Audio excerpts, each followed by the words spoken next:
Hey everybody, it is Winter Mute coming to you from the think tank, and today I'm going to tackle a house rule that I wrote up regarding Mongolia. Let me give you a little bit of backstory where this came from. So the last game that I played on Tabletop Simulator, the CCP had a runaway game. They got lucky with some of the recruitment roles early on. They expanded really quick. They ended up becoming a major power, fairly early compared to when you might expect. Excuse me, a major power. So with that, at a later point in the game, I was looking at ways to mess with Japan. Now, I got lucky in this game where Japan was not in China itself for a good part of the game because some of the attacks that they brought in initially failed outright. And the player playing Japan, this was a very new. He was very new at playing Japan, so there was a lot of don't worry about it, and he was fine. You know what? Okay, I get where I made the mistake there, but march on. But when the opportunity presented itself, and he kind of, he started to clearly get better by, later, several turns later, and he kind of, okay, I know what to do now. I know what to do now. I was looking at CCP and kind of asking myself, okay, well, what do I do with CCP to kind of mess with him? Well, one thing I kind of decided, one option, I'm like, okay, well, if I go into Mongolia, if I attack Mongolia and take Mongolia, then I can put pressure up here that he now has to reinforce up there. And if he doesn't, well, then I can start marching with CCP troops. Now, as far as the rules are written, it does say once CCP has become a major power, they are allowed to attack neutral minor powers. Now, obviously, the only real one that's going to be a thing with is Mongolia in this case, because they really don't border any other minor powers, and by the time they ever get any sort of naval lift to even threaten some other possibility, I'm guessing the game will be over by that point. And that's also assuming if they have kind of like what we had, where they have a runaway game and they suddenly are a major power, and you're like, oh wow, okay. So I talked with the other players, and we're kind of like scratching our heads because the rules obviously aren't clear. Because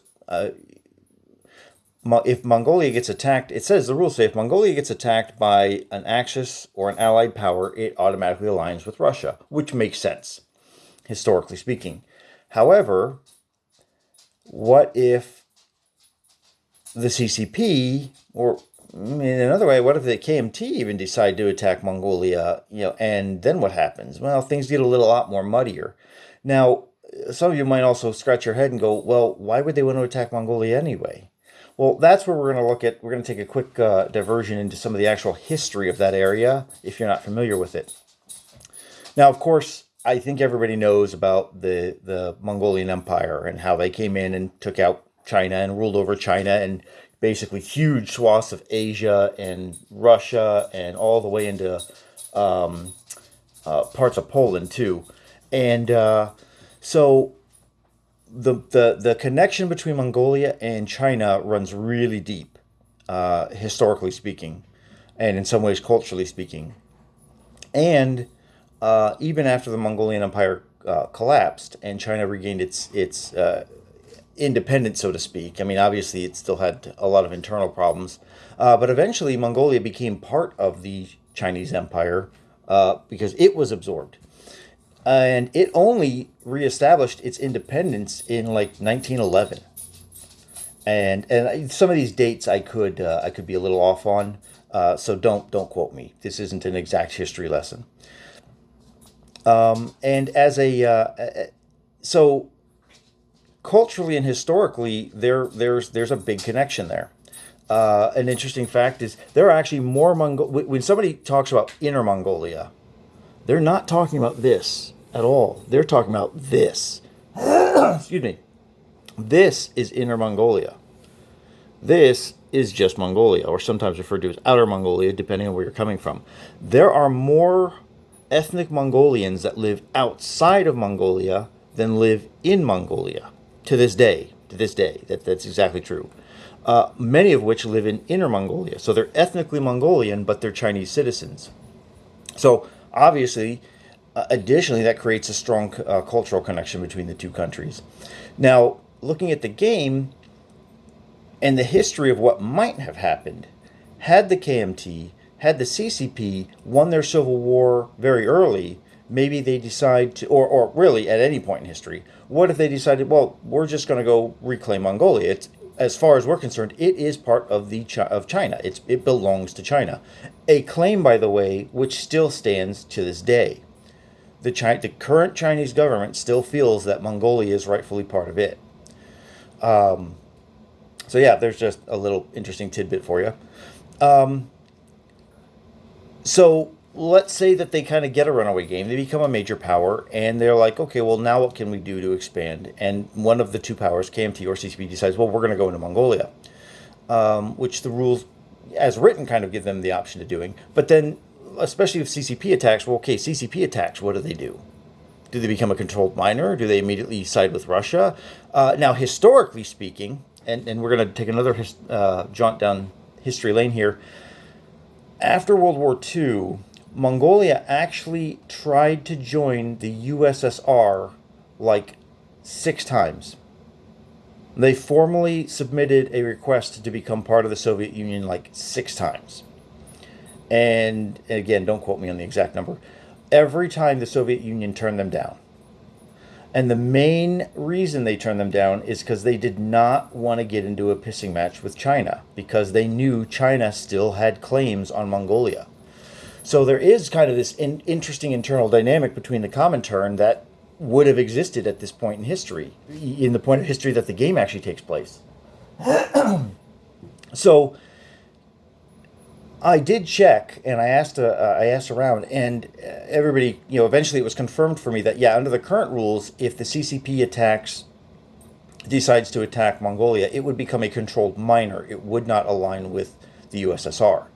But then I started thinking to myself, okay, let's think a little bit more about that. Now, it would still, though, be controlled by the USSR, which obviously seems a little awkward, given that the CCP and the Soviet Union are both part of the Comintern, active players within the Comintern. So taking what I knew of the history between Mongolia and China and the USSR, and so I took that, I did a little more research, and I wrote up basically some house rules on how I would like to see us handle it in the future. And these aren't set in stone, so I'm just going to kind of put them out there and let people kind of like read them, digest them, and kind of go, oh, okay, that's good, maybe we'll use it, maybe we won't. We see a problem here, and if you see a problem with it, great, let me know. So this is basically what I ended up writing up. Once they are major powers, both the KMT and CCP may choose to attack Mongolia. This does not cause remaining Mongolian land zones to align with the USSR, as they were hesitant to interfere with China's historical claims to Mongolia. Instead, Mongolia becomes an active minor power. If attacked by the KMT, then Mongolia will be controlled by the USSR player. If attacked by the CCP, it will be controlled by the US player. From this point on, Mongolia will still fully aligned to the USSR if attacked by any Axis power, the Commonwealth, or the US. If Mongolia is attacked by the KMT, the USSR may choose to intervene on the Mongolian side. If it does, then it may freely move units into Mongolian land zone to attack and defend. Any land zones it liberates will be returned to Mongolia. It may not attack outside of Mongolia without a formal declaration of war. The KMT may only attack USSR forces that are in Mongolia, barring a full declaration of war. The Commonwealth, France, Free France, and the US may not intervene on the side of the KMT. As such, none of their units may enter Mongolian territory enter Mongolian territory without a formal declaration of war. So that's kind of how I see would be an interesting way to play this. Now, now obviously some of the decisions I made were based on some historical assumptions. For one, Russia would kind of go, oh, we don't want to get involved in that quagmire. We got to let the Mongolians deal with the Chinese themselves. This is their business. It also assumes that if the CCP goes in there, then the USSR player would not really, it doesn't make sense in a rule sense for them to control Mongolia. So we're going to have an almost uninterested party or semi-interested party, the US, take control of Mongolia. So at least there's some motive to not, just hand everything over for one reason or another. It also makes the assumption that the Allies pretty much would not want to get involved in this at all. That they would probably see this as an overreach by the KMT if the KMT were to decide to do it, and be like, okay, yeah, you guys are on your own with this one, and they would have kind of just said this is an internal Asia conflict that we're not going to support because you really shouldn't have done this, and you're overreaching and you're pushing too far, and you're gonna cause more problems that are worth for us anyway. So that's kind of what I'm assuming would be their motivation. So they wouldn't get involved at all.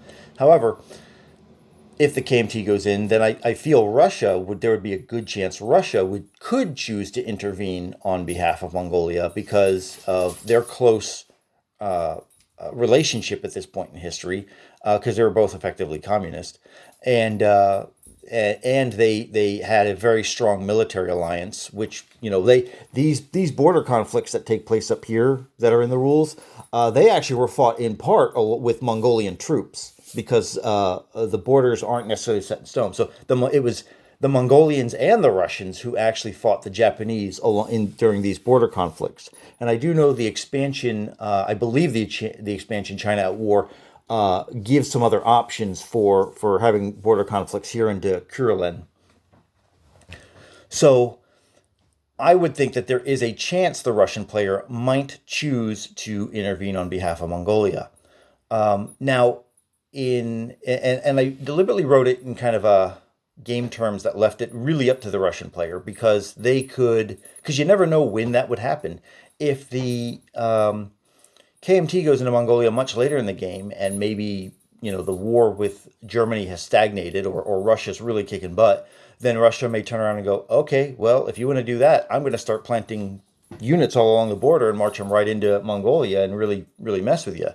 Or the KMT may go, oh, well, let's go early at a point where Russia can't do anything because they're still fighting for their life over in against Germany, and then we can get away with this. I left it kind of very open on either end who wanted to do what and when, and kind of they just had to understand the risk reward relationship there. So.